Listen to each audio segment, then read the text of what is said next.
Principios de octubre, tienda Fútbol Emotion. Tenemos al ganador. Muy buenas. ¿Nombre? Alfredo.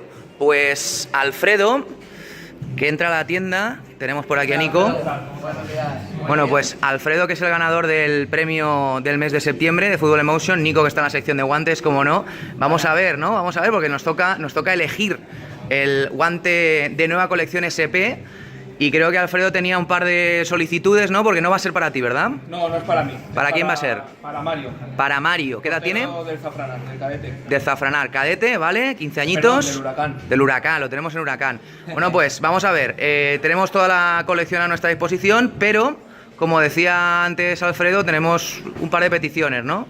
Sí, bueno, quería el Elite y con el corte Finger roll. Finger roll. Pues entonces Nico parece claro la elección, ¿no? Sí. Tenemos este guante SP, último modelo, es el Elite, ¿vale? Vamos a mostrar el tipo de corte. Diseño DIN, que es uno de los más populares, ¿no? Sí, es el que utilizan los porteros de profesionales de Elite, como por ejemplo el Álvaro Ratón, o esta Suárez también utiliza este tipo de guante, aunque tiene ya unos exclusivos, ¿vale? Y aquí te hago entrega del guante. Mola, ¿no? Muy chulo. Está muy bien. A ver si se para mucha.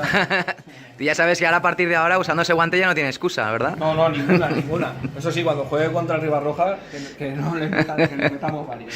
Bueno, pues ahí tenemos la entrega de los guantes. Ahora enseguida sacaremos la foto oficial. La verdad es que molan bastante, ¿eh? Y con esto damos por finalizado el sorteo de septiembre.